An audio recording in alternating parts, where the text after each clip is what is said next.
America का एक चिंतक को पता चला कि भारत में संजीवनी जड़ी बूटी है। क्या बोला? उसको खाने से इंसान मरता नहीं है, अमर हो जाता है। वो सुनते सुनते ढूंढते ढूंढते यहाँ आया और किसी ऋषि मुनि को मिला। और ऋषि मुनि एक झोपड़ी में रहते थे, भगवा वलकल पहनते थे और जो भिक्षा में मिले खा के मस्त जिंदगी जीते थे। उसके पास बोलता है कि आपके पास संजीवनी जड़ी बूटी है क्या? हाँ बिल्कुल है। वो इतना खुश हो गया कि अब मैं अमर हो जाऊंगा। उसको अंदर लेगा झोपड़ी में, और वो अपने झोपड़ी में से एक छोटा सा कबाड़ खोला, उसमें से एक पोथी निकाली शास्त्र की, और वो लाल कपड़े का कलर का कपड़ा निकाल कर और बोला ये जड़ी बूटी है। वो सिर गुजल गया, भाई जड़ी बूटी मतलब खाने की चीज होती है, ये तो क्या निकला? अरे ये संजीवनी जड़ी बूटी है। देखो मैं बताऊं वो ग्रंथ क्या था मालूम है? पंचतंत्र। पंचतंत्र मतलब पशुओं की कथा। कि देखो मैं आपको बताता हूं। पहला पेज खोला और एक मेंढक की स्टोरी थी। गलती से एक मेंढक दूध में गिर गया, बराबर। अब दूध में गिरने की वजह से अब इतना लगभग वो बड़ा कैन था, अब उसके अंदर उसको ऊपर निकलना है तो वो निकल नहीं पा रहा है। तो उसने क्या किया, यूं यूं यूं पैर हाथ पैर अपने हिलाने लग गया। हिला रहा है 1 घंटा 1.5 घंटा 2 घंटा, और उस दूध में से मक्खन तैयार हो गया हिलने की वजह से, और पूरे झाग झाग झाग झाग झाग झाग होने लग गए। और जैसे ही 2-3 घंटे के बाद वो जो दूध वाला आया, उसने दूध तपेली में डाला, तो उसने क्या किया मालूम है? दूध यूं निकल गया झाग झाग पे, उसने एक डाई लगाई और दूसरी डाई पे सीधा बाहर हो गया। देखा, हाथ पैर चलाओगे तो मरता आदमी भी जिंदा हो सकता है ना? संजीवनी जड़ी बूटी। दूसरा चैप्टर सुनाता हूं। और उसी में दूसरा चैप्टर खोला, गधे का चैप्टर था, बराबर। एक गधा था, बड़ा खड्डा में गिर गया। अब खड्डे में गिर गया, अब वो खड्डा किसी वजह से गांव वालों ने खोदा था, वो काम निपट गया। अब वो रात को अंदर में दिखा नहीं, अब अंदर गिर गया। अब दूसरे दिन गांव वालों ने खड्डा भरने के लिए रेती डालना शुरू करी, और रेती डाली, फिर मट्टी डाली, एक एक तगारी भरकर मट्टी डाली जा रही है, मट्टी डाली जा रही है, मट्टी डाली जा रही है। 2 घंटे के बाद गधा बाहर आ गया। तो कैसे? कि उस पर जब मट्टी गिर रही थी तो यूं क्यों कर रहा था? यूं कर रहा था, बराबर। अपनी पीठ पे से मट्टी को खंखेर कर और उस मट्टी के ढगले पे खड़ा हो जाता। धीमे धीमे धीमे देखा, 2 घंटे में गधा बाहर। देखा, मरता गधा भी अपने ऊपर मट्टी खंखेर कर बाहर आ सकता है। मतलब समझे आप? जब भी जीवन में कोई भी दुख अपने जीवन में आए, खंखेर दो, मरते बच जाओगे। जब भी अपने दूध के अंदर गिरना पड़े, कभी दूध की नहीं दुख की नदी में गिरना पड़े, तो हाथ पैर चलाते रहो, मरते बच जाओगे। ऐसी संजीवनी जड़ी बूटी। मुझे कभी कभी लगता है कि आपसे तो गधा अच्छा था, उसको भी पता है कि दुख को खंखेर के ऊपर आना चाहिए। आपसे तो मेढक अच्छा था कि हाथ पैर चलाना आना चाहिए। यहाँ पे जरा सा पैसे का लॉस हुआ और सीधा मन दुखी हो जाए। कीप अप सपोर्ट सिस्टम, ऐसा आप रखो। मन को क्रिएटिव बनाओ, कंपैरिजन में मत जाओ। अपना ना हमारा मन कंपैरिजन बहुत करता है, इसके पास ये है मेरे पास नहीं है, उसके पास ये है मेरे पास ये नहीं है, बराबर। हमको ये लगता है सामने वाले का नेकलेस अच्छा लगता है, पर सामने वाले के नेकलेस से भी कीमती मुझे ये गला मिला है, वो हमारी नजर में नहीं आता है, बराबर। सामने वाले के पास अच्छी गाड़ी अच्छी व्हीकल है, वो हमारी नजर में आती है। मेरे पास व्हीकल नहीं है पर मेरे पास इतने कीमती पेड़ है, वो हमारे नजर में नहीं आएगा। कंपैरिजन के चक्कर में हमने हमारे मन को इतना डिस्टर्ब किया। क्या करना है मालूम है? क्रिएटिव बनना है। मन को क्रिएटिव बनाओ, बराबर। कंपैरिजन से क्रिएटिव बनाओ। मन एक बार क्रिएटिव बनेगा ना, मान लो कि दावनगिरी में आप आए, कितने साल पहले आए आप? कोई 25 साल पहले आया, कोई 50 साल पहले आया। तब अपने कहते हैं ना, दोरी लोटा और लकड़ी, ये 3 चीज लेके आई बस, बराबर ना। जूने बुजुर्ग क्या मानते? आपके पिताजी दावनगिरी क्या लेके आए थे? कुछ लेके आए क्या? नहीं आए। आपके पिताजी आए थे, कुछ लेके आए? नहीं आए। आए, मेहनत करी, मजूरी करते करते अपने बच्चों को तैयार किया, पढ़ाया लिखाया, काबिल बनाया। आज अपने दावनगिरी में 3-3 4-4 5-5 दुकान के मालिक है, बड़े बड़े शोरूम के मालिक है। पूरे दावनगिरी में टॉप 10 में हमारा नाम आता है। अचानक ऐसी क्राइसिस आई, सारी के सारे पैसे लॉस हो गए, सब कुछ खत्म। जहां से शुरू किया था वहीं जाके वापस खड़े हो गए। तब हमारा मन दुखी होता है, बराबर। उस समय क्रिएटिव बनाओ। भगवान को, आपको मैं बताऊं, आपको है ना, कोई अपने मोबाइल में प्लेयर आता है मालूम है, उसमें आप सॉन्ग सुनते हो ना। मान लो कोई अच्छा मोहम्मद रफीक का कोई अच्छा सॉन्ग सुना और आपको अच्छा लगा, बराबर। तो आप क्या करोगे? उसको दूसरी बार सुनने के लिए क्या करोगे? रिवाइंड का ऑप्शन होता है ना, वो जो टपका होता है उस पर उंगली रखकर और वापस यूं जाने देते हो और फिर से रीस्टार्ट करते हो, बराबर। ये ऑप्शन होता है। आप जब दावनगिरी आए तब भगवान ने आप पे एक अच्छा कैमरा लगा रखा था, बराबर। और दावणगिरी आने के बाद संघर्ष करते करते करते एक 10 बाई 15 के कमरे में से 5,000 10,000 स्क्वायर फुट के बड़े बंगले तक की पूरी यात्रा उन्होंने कैप्चर करी। उनको आपकी सफलता की सीढ़ी अच्छी लगी, फिर से देखने का मन हुआ, तुमने रिवाइंड किया, इसमें दुखी क्या होना? भगवान को बोलना, भगवान तेरी ताकत होता रिवाइंड कर ले, मैं तैयार हूं। बरोबर, ऐसा मन में क्रिएटिव भाव लाने का। बरोबर, ऐसा क्रिएटिव कि दुखी होने की कोई चीज ही नहीं है।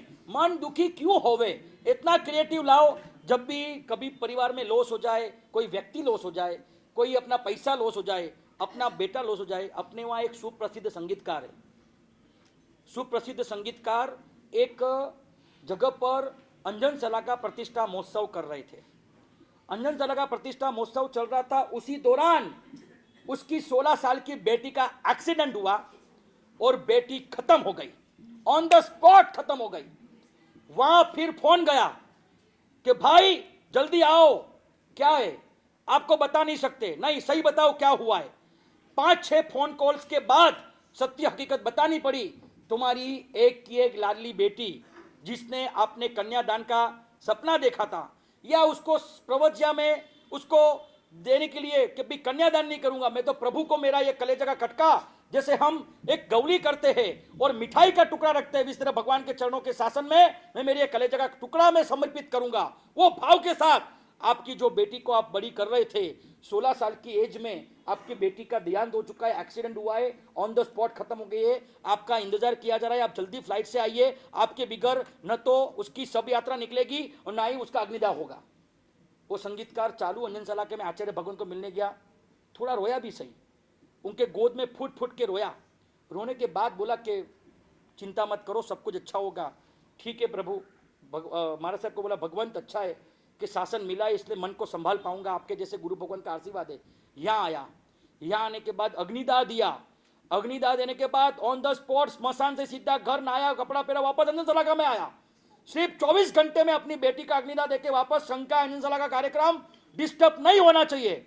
और आते ही जैसे ही माइक पकड़ा और उसने स्टेज पे से एक चीज करी, सही बताऊं ना, ऐसी घटना तो हमारे शासन में ही हो सकती है, बाकी कहीं नहीं हो सकती। उसने अनाउंस किया कि अभी इसी टाइम पर मैं जब यहाँ पे मौजूद हूँ, तब इसी टाइम पे आज मेरे हाथ में माइक है और कल मेरे हाथ में जली हुई लकड़ी थी, और इसी हाथों से आज मैं माइक में गाऊंगा, इसी हाथों से मेरे कलेजे के कटकों को मैंने स्वर्ग गमन करा के आ रहा हूँ, मैं अग्नि संस्कार करके आ रहा हूँ।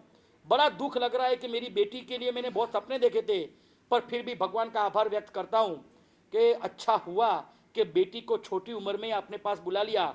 शायद ये बेटी अगर संसार में होती तो गारंटी नहीं थी कि दीक्षा ही लेती, शायद संसार लंबा करती, संसार बढ़ाती, अनेक पाप करती।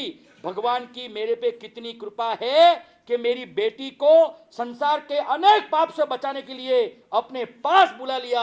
और आज मुझे संतोष है कि प्रभु, आज मुझे पहली बार पता चला कि आपकी इतने सालों से भक्ति कर रहा हूं ना, आपके आशीर्वाद और आपकी नजर मेरे पर है। वो संगीतकार का नाम है नीलेश राणावत।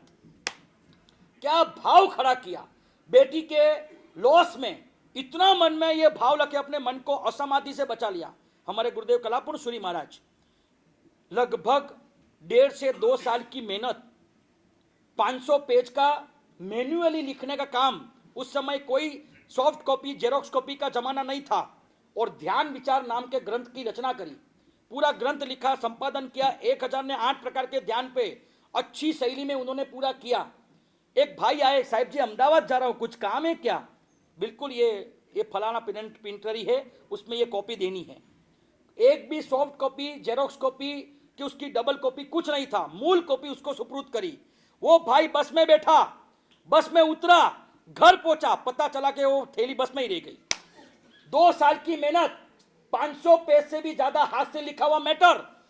अब 10 दिन हुए, 15 दिन हुए, 20 दिन, महीना हुआ, हमारे गुरुदेव के शिष्य और छोटे पुत्र कल्पत्रु सूरी महाराज, अभी हमारे गच्छाधिपति है, उस समय मुनि कल्पत्रु विजय जी, उन्होंने वह प्रिंटरी वाले को किसी से टेलीफोन करवाया कि आपको मैटर मिली क्या?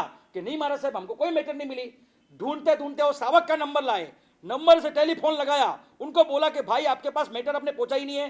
वो बेचारा रोने जैसा हो गया कि साहिब जी मैं कौन से मुंह से आपको बात करूं, वो मैंने थैली बस में ही भूल गया। फिर तो सारी के सारी बसें देखी, कचरे के डब्बे तक भी उतला के देख लिए, स्टेशन का कोना कोना छान मारा, पर वो थैली महाराज साहब नहीं मिली, हमसे गुम हो गई। मुनि श्री कल्पत्रु विजय जी महाराज साहब ने आचार्य भगवंत कलापूर्ण सूरी महाराज को बोला कि गुरुदेव 2 साल की मेहनत, 500 पेज से भी ज्यादा आपने जो ग्रंथ लिखा था, वो ग्रंथ की मूल कॉपी गुम हो गई है, तो अब क्या होगा। तब साहिब जी की 70 mm की स्माइल हुई, बराबर, और ऐसे कव पड़े, बराबर, मन में जो सल पड़े नहीं, जिसके यहाँ पे जो सल पड़ती है ना, उसके मन में कभी सल नहीं पड़ती, और ऐसी स्माइल के साथ बोला शायद भगवान की इच्छा इससे भी अच्छा लिखाने की होगी, और कल से वापस काम पे लग गए। आप छोटे मोटे लॉस के लिए रोते हो कि मेरा ये हो गया, मेरा बेटा चला गया, मेरे माँ बाप चले गए, मेरी बहन चली गई, मेरा भाई चला गया, मेरा पैसा चला गया, कुछ भी चला जाए, पर मन को कभी लॉस मत होने देना, बराबर। क्रिएटिव माइंड, क्रिएटिव माइंड के अंदर एक अच्छा सा एक तुमको एक सूत्र दूंगा, जो होता है अच्छे के लिए होता है। ये सुना है कि नहीं सुना आपने? पर आप अप्लाई तो करते नहीं हो, हैं? जो होता है अच्छे के लिए होता है।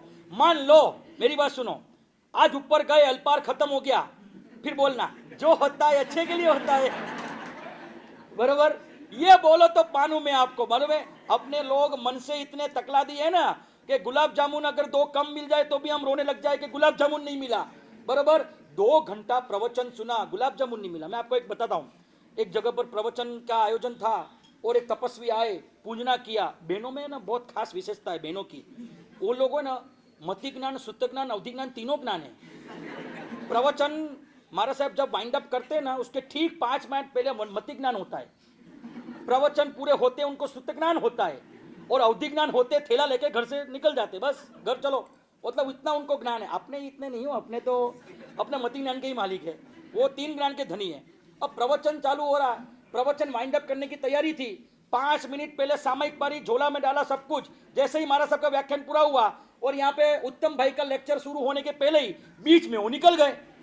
अब शाम को प्रतिगमन में शुरू हुए, सब लेडीज इकट्ठी हुई, आज तो बहुत अच्छा था नहीं। एक तपस्वी आए थे, महाराज साहब का पूजना किया, वर्षित अब के तपस्वी थे, 100 रुपए की प्रभावना थी। वो कब थी, वो कब थी नहीं पता आपको, आप नहीं थे व्याख्यान में। अरे पूरे 2 घंटे शिविर सुनी मैंने, 100 रुपए की प्रभावना नहीं मिली। अरे कि आप जल्दी चले गए थे? कि हाँ मैं जल्दी चली गई इसलिए मेरे को नहीं मिले। अब पूरा प्रतिक्रमण 2 घंटा प्रवचन सुना, 100 रुपए गए, 2 घंटा प्रवचन सुना, 100 रुपए गए।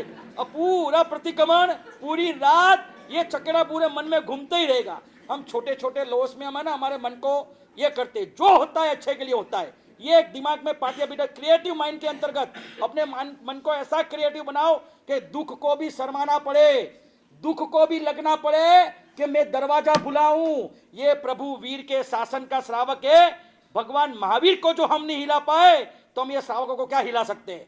ये उनके संतान है, इनको हिलाना बहुत आसान नहीं है। उपसर को भी शर्म आ जाए, अपना दरवाजा भूल के वापस चला जाए,